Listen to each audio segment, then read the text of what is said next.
suenen bien los violines, la poesía me persigue. Les presento aquí al que sigue, a don Lastras Buen Martínez. Que resuenen los confines, no lo van a usted a creer.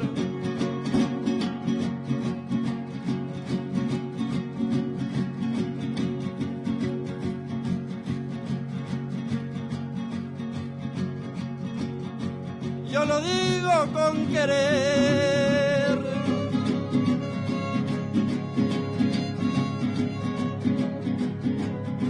La física amaneció y don Lastras anunció después del amanecer.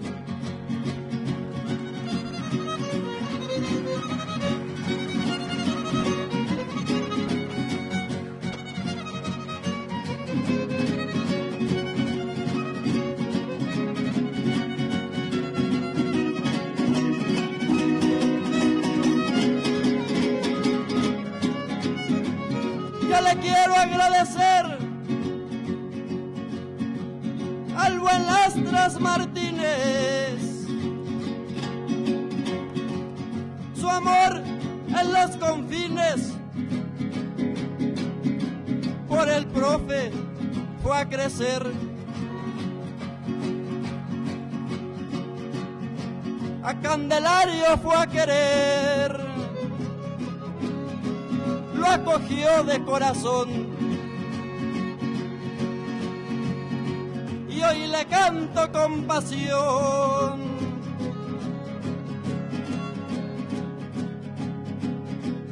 Por su acto tan humano le extendemos hoy la mano. Gracias por su educación.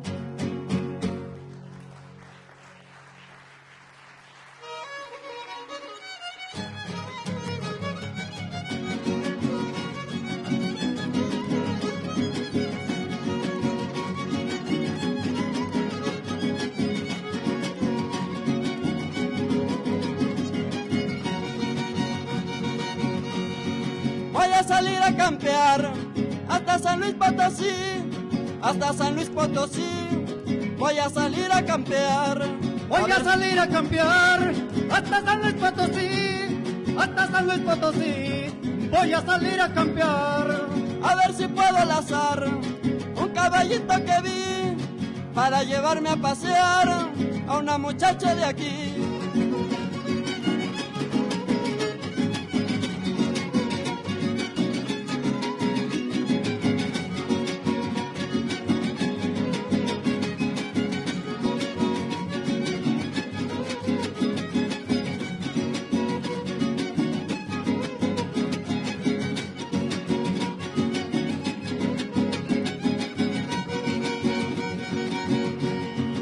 En amores nunca fallo, aunque me tengan coraje, aunque me tengan coraje.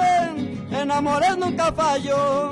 Enamoré un caballo, aunque me tengan coraje, aunque me tengan coraje. Me enamoré de un caballo. Si es porque me ven muy gallo, quieren quitarme el plumaje. Apenas ven mi caballo y se les ofrece viaje.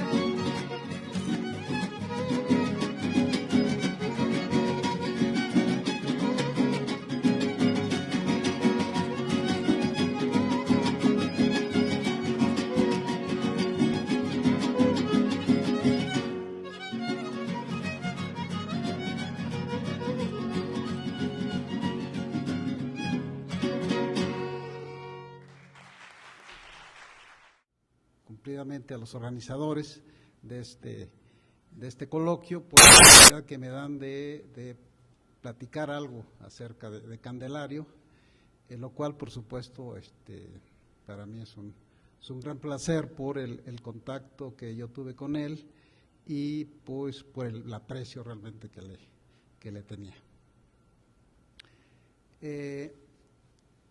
Yo quisiera con el fin de ahorrar tiempo por el tiempo limitado que tengo para mi presentación, quisiera en buena medida leer esta presentación, y la voy a acompañar de algunas figuras. Bueno, primeramente quisiera introducir utilizando un texto que publiqué hace algunos días después de la muerte del profesor en el periódico Pulso. Candelario Pérez Rosales fue sin duda alguna un personaje singular, de los que no nacen todos los días. A él la Universidad de San Luis Potosí le debe haber cofundado la física en la institución, sacrificando en más de una ocasión su interés personal. Candelario Pérez nació el 16 de diciembre de 1930 en Piotillos, municipio de Villa Hidalgo, San Luis Potosí. Al terminar la escuela primaria, su padre lo inscribió en una academia comercial para que aprendiera los principios de la contabilidad. Después de un año de estudios, sin embargo, decidió que aquello no era lo suyo.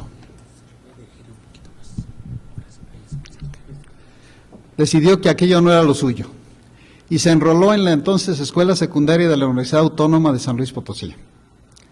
Dado que su familia no tenía medios para sostener su educación, Candelario Pérez se inscribió en el turno nocturno de dicha escuela, lo que le permitió trabajar en la Tesorería General del Estado durante las mañanas. Al terminar la escuela secundaria, Candelario Pérez continuó con sus estudios en la escuela preparatoria de la misma universidad, en donde desarrolló un gran interés por la física y las matemáticas. Esto, a pesar de que, citándolo textualmente, en esos tiempos no había un buen control para la existencia de maestros. Algunos faltaban mucho y uno tenía que suplir por su cuenta los estudios. Según comentarios recogidos del propio Candelario, recogidos por José Refugio Martínez Mendoza en su libro Una vida dedicada a la ciencia, el papel de Candelario Pérez Rosales, libro que fue editado por el Museo de la Historia de la Ciencia de San Luis Potosí. Dado su interés por la física, al final de su educación preparatoria, en 1951, Candelario Pérez decidió realizar estudios profesionales en esta materia. En esos momentos, sin embargo, no había manera de que los llevara a cabo en la UASLP, y se encontró con una disyuntiva. En sus palabras, o bien se iba a la UNAM o a los Estados Unidos. Como lo relata Martínez Mendoza en su libro, en el libro citado anteriormente, Candelario Pérez se decantó por la segunda opción, de manera específica por la Universidad Purdue en el estado de Indiana, en los Estados Unidos. Esto último después de escuchar una conferencia impartida en la Universidad de San Luis Potosí por Gustavo del Castillo, que también era potosino, y quien en esos momentos realizaba un doctorado en física en la Universidad Purdue. Así, Candelario Pérez hizo una solicitud en 1952 a dicha universidad para realizar estudios de licenciatura en física, siendo admitido sin ninguna dificultad. Para ingresar a Purdue, sin embargo, Candelario Pérez tuvo que sortear dificultades económicas, pues no contaba con recursos propios para costearse los estudios. Así, se vio forzado a tocar puertas en busca de patrocinio. Intentó conseguirlo infructuosamente con el entonces gobernador del estado, Ismael Salas. No lo consiguió. Tampoco lo obtuvo del Consejo Directivo Universitario. Tuvo más suerte con el rector Manuel Nava, quien vio con simpatía sus intenciones de estudiar física. Tendríamos que reconocer que eso debía de ser para el común de los potosinos algo poco menos que exótico. El rector Nava organizó una colecta entre sus allegados y con el fin de apoyarlo. Así, gracias a la generosidad de sus patrocinadores, Candelario Pérez pudo iniciar sus estudios en Purdue. Tenía Candelario Pérez planes para continuar con una maestría después de concluir sus estudios de licenciatura. No llegó a realizarlo, sin embargo, pues poco después de obtener su grado de licenciatura, en enero de 1956, fue urgido a regresar a San Luis Potosí por Gustavo del Castillo, quien ya estaba a la sazón de regreso en México después de doctorarse en Purdue, con el fin de que lo ayudara a poner en marcha la Escuela de Física de la universidad, la cual recientemente había sido aprobada por el Consejo Directivo Universitario. Candelario Pérez aceptó los planteamientos de Del Castillo y decidió postergar sus planes de seguir estudiando. Regresó así a la universidad para inaugurar los cursos el 5 de marzo de 1956. De hecho, el mismo día de la inauguración, El Sol de San Luis, el periódico mayor circulación en ese momento en la ciudad, publicó una nota cuya reproducción puede verse en la pantalla. Esencialmente nos decía, la encabezaba diciendo, desde hoy San Luis formará sus propios físicos. Otro encabezado dice, la nueva facultad nace con los mejores augurios. Al regresar a San Luis Potosí, sacrificó Candelario Pérez sus planes inmediatos para continuar su formación académica y lo hizo en favor del proyecto para introducir a la física en San Luis Potosí. Dicho de otra manera, consideró en esos momentos que sus planes personales, que dicho proyecto, era más importante que su interés personal de superación académica. La segunda oportunidad de continuar con su formación académica le llegó a Candelario Pérez en 1958, cuando inició estudios doctorales en la Universidad de Estrasburgo, en Francia. Una vez más, sin embargo, hubo de modificar sus planes cuando se enteró, a los pocos meses de su llegada a Estrasburgo, que Gustavo del Castillo había dejado la universidad, desanimado por el poco apoyo que encontraba. Ante esta circunstancia, Candelario Pérez resolvió regresar a San Luis Potosí y así evitar la desaparición de la Escuela de Física. Con esto, Candelario se vio forzado a cambiar sus planes, nuevamente cambiar sus planes de formación académica. Permaneció Candelario Pérez en la universidad hasta 1966, cuando a su vez tuvo que emigrar por la precaria situación económica personal que enfrentaba. La transparencia muestra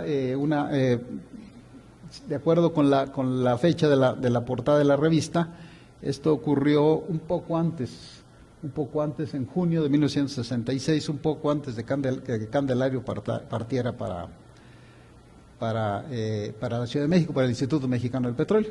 En la gráfica podemos ver en la parte hacia el frente a Candelario Pérez Rosales y atrás de él pues podemos ver a Salvador Reguel, que se encuentra aquí con nosotros. No la conocí, pero Rosita Aranda, que de hecho es esposa de Ernesto Derbez, ¿sí? Vemos a José Guevara, Rafael Castañol, entre otros. Daniel Montalvo, ok, lo conozco mejor. Gracias. Bueno, presionado en 1966, poco después de que se tomara esta fotografía, Candelario Pérez dejó San Luis Potosí para incorporarse al entonces naciente, para incorporarse como investigador fundador, de hecho, para el entonces naciente Instituto Mexicano del Petróleo en la Ciudad de México. Bueno, todo esto que he relatado retrata uno de los rasgos de la personalidad del profe Cando, como afectuosamente le decía. Retrata uno de los rasgos de su personalidad, pero no lo define por completo, ¿sí? Pues en adición a un espíritu de sacrificio que tendremos que reconocer es poco común, ¿sí? Candelario Pérez era un investigador nato que hizo una brillante carrera en el IMP hasta su retiro en el año 2007. Esta carrera lo llevó a publicar más de 80 artículos de investigación en tópicos de interés para la industria petrolera. Ciertamente, poco afectaron al profe Cando las dificultades que tuvo para completar su entrenamiento formal como investigador. Y lejos de esto, me pregunto si es posible que incluso le hubieran ayudado para alcanzar el éxito que tuvo como investigador en el Instituto del Petróleo. Y déjenme ahondar en este punto. Cuando yo fui estudiante de la Escuela de Física, no tuve la fortuna de conocer al profe Cando, pues algunos meses antes de mi ingreso a la Escuela de Física, en enero de 1967, ya había partido hacia la Ciudad de México. No tuve esa fortuna, pero en compensación, al terminar mis estudios, fui lo suficientemente afortunado para que me ofreciera un puesto de trabajo en su laboratorio en el Instituto del Petróleo, al que me incorporé en enero de 1971. Tuve así la fortuna de conocer su estilo como investigador, que en cierto modo ya nos habló de esto el doctor Morán, ¿sí? De hablar pausado,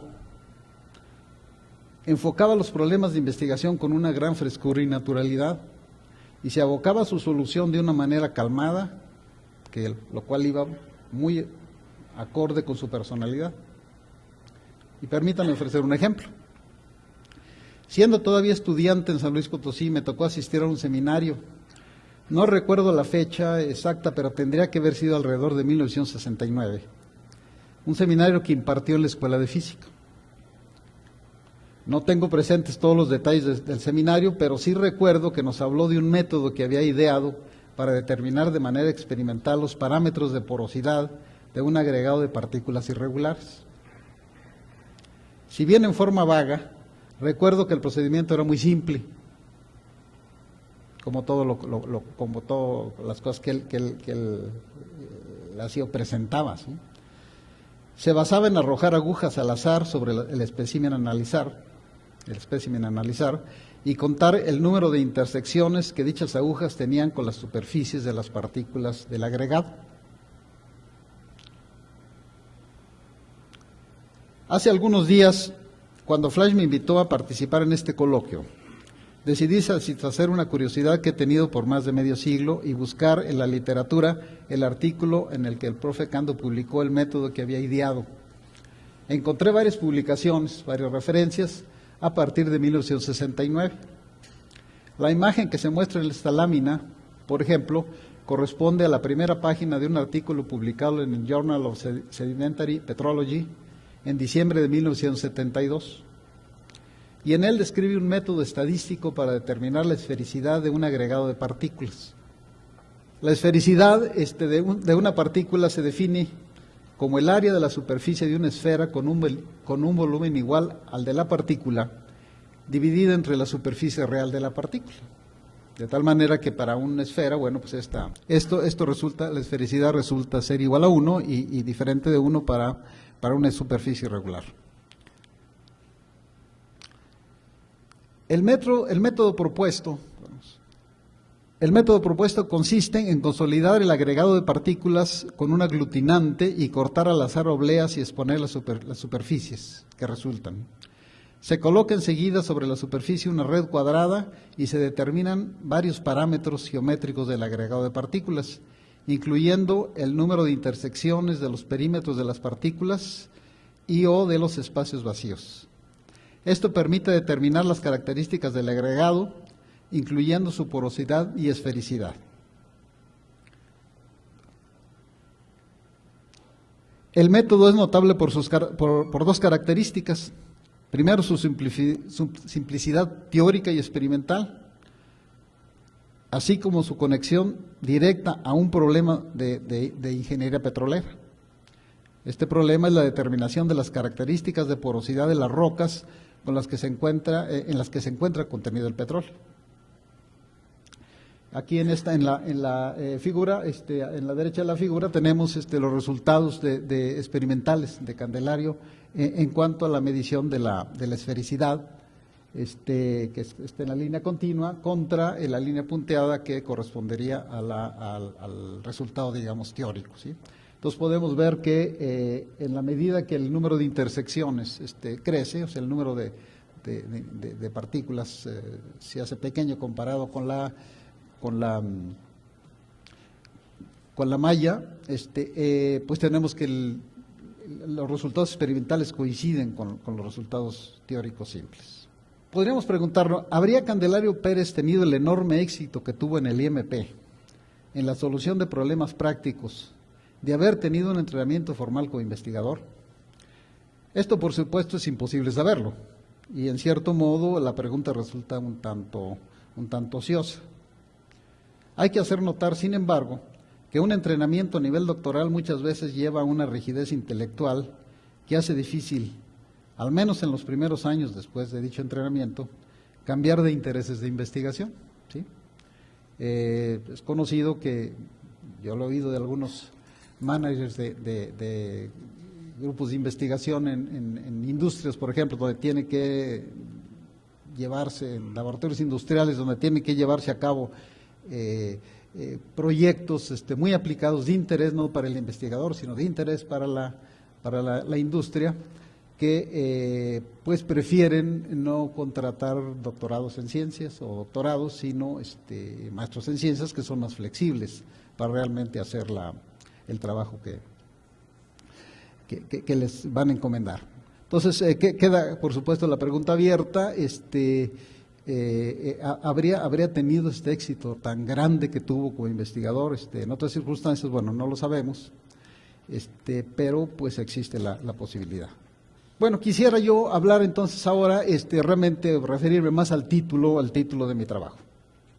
Yo quisiera hablar de la física después del amanecer, siguiendo el título del libro de Candelario, lo que estuvo hablando José Luis Morán en la primera plática, entendiendo entonces cómo física después del amanecer, cómo realmente el resultado de haber creado en la década de los años 50 la física en San Luis Potosí, juntamente con Gustavo del Castillo.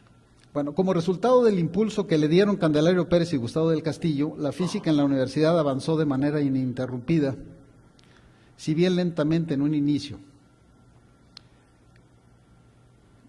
Avanzó lentamente en un inicio hasta el año de 1971, cuando se creó el CONACYT y se dio inicio a un programa de becas de posgrado.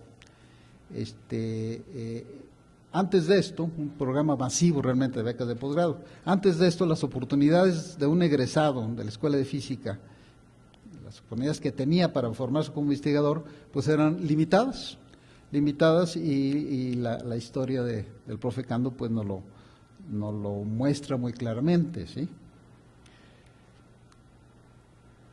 Tendríamos también que reconocer que si bien las dificultades eran limitadas, hubo estudiantes que se lograron formar, estudiantes egresados de la Escuela de Física de San Luis, que se lograron formar más allá de una licenciatura en México, en el extranjero, aún sin este programa masivo de becas del CONACYT. Sin embargo, una vez que se creó este programa de becas, pues las cosas fueron mucho más simples, y a partir de 1971 se inició en la Escuela de Física un éxodo de estudiantes. Se inició un éxodo de estudiantes hacia el CINVESTAB, primeramente, y después hacia otras universidades en México, ¿sí? Muchos de estos egresados regresaron posteriormente a la universidad y fueron factor importante en la consolidación y la profesionalización de la física en la universidad. En paralelo con el éxodo hacia el CINVESTAB y a otros centros académicos en México, en la universidad, en la UASLP, se desarrolló en la década de los años 70 un proyecto para el establecimiento de un programa de maestría en física con el apoyo de la UNAM. En la universidad el proyecto se centró en el Instituto de Física, que a la sazón era dirigido por Juan Fernández Cárdenas Rivero, y que tenía un apoyo por parte de la Organización de Estados Americanos. El programa tuvo sus primeros graduados en el año de 1978. Uno de ellos, el doctor Gustavo Ramírez, está aquí con nosotros, ¿sí? Y casi simultáneamente la universidad creó sus primeras plazas de investigadores de tiempo completo, que no existían y que fue una de las razones por las cuales la física en San Luis Potosí, después de la creación por parte de Gustavo del Castillo y Candelario Pérez, tuvo tantas dificultades para avanzar. Estas primeras plazas de investigador a tiempo completo, creadas en 1978, a finales, fueron durante el tiempo en las cuales el doctor Ariel Valladares Clemente, quien era jefe de la división de altos estudios, estaba justamente en esta posición, ¿sí? El doctor Ariel Valladares fue un factor importante realmente para la creación en la universidad de estas plazas de profesor de tiempo completo. Bueno, pues con esto podríamos decir que se cierra una segunda etapa de transición hacia la profesionalización de la física en la universidad, después del impulso inicial que le dieron Candelario Pérez y Gustavo del Castillo. Y a partir de ahí, podríamos decir, inicia una etapa de consolidación de la física en la universidad.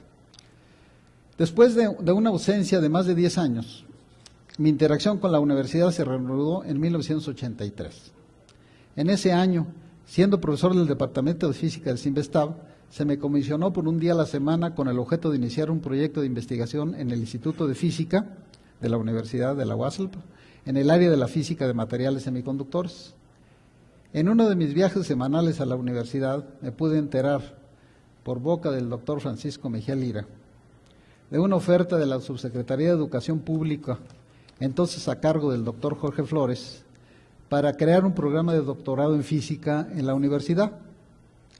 Tanto del doctor Mejía como el doctor Jesús Urías, a la sazón investigadores del Instituto de Física, consideraron que esta era una espléndida oportunidad para avanzar en el desarrollo de la física en la universidad. Ambos se pusieron a trabajar en el proyecto correspondiente.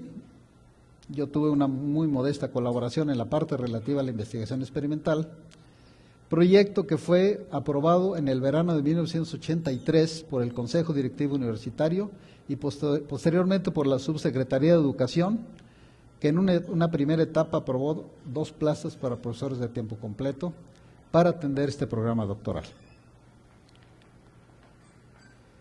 El compromiso original con la Subsecretaría de Educación fue graduar al primer doctor en un espacio de 5 años. Y en este respecto se superaron las expectativas, pues el primer graduado, el doctor Pedro Villaseñor González, que realizó una tesis bajo la dirección de Jesús Urías, se produjo en 1986, a solo 3 años de inicio del programa. Vale la pena apuntar que el grado doctoral concedido por la universidad al doctor Pedro Villaseñor fue el primero otorgado en el país por una universidad fuera del área metropolitana de la Ciudad de México. O sea que de esta manera estaría realizándose uno de los objetivos que originalmente se habían trazado Gustavo del Castillo y Candelario Pérez, que querían realmente una descentralización de la investigación y pues, de los estudios de posgrado de la Ciudad de México. Se consideraban que eso era esencial para realmente avanzar en el desarrollo o la profesionalización de la física en México, o sea, desembarazarse hasta cierto grado de realmente la tutela de las universidades en el centro, la capital del país. Bueno, por otro lado, si bien la creación de los puestos de investigador en la universidad en 1978 constituyó un paso importante para la profesionalización de la física en la universidad, esto no fue suficiente para lograrla de manera plena. Para esto hubo de esperar la fundación del Sistema Nacional de Investigadores, que se llevó a cabo en 1984 por iniciativa del doctor Jorge Flores y del doctor Salvador Malo,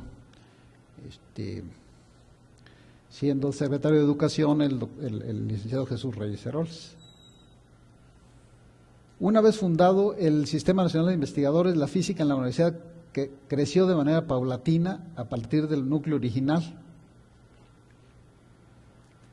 Y a partir del núcleo original se creó el Instituto de Investigación de Comunicación Óptica en 1992 y el CIACIT en 2009, ¿sí? Y por supuesto, aunque no está indicado aquí,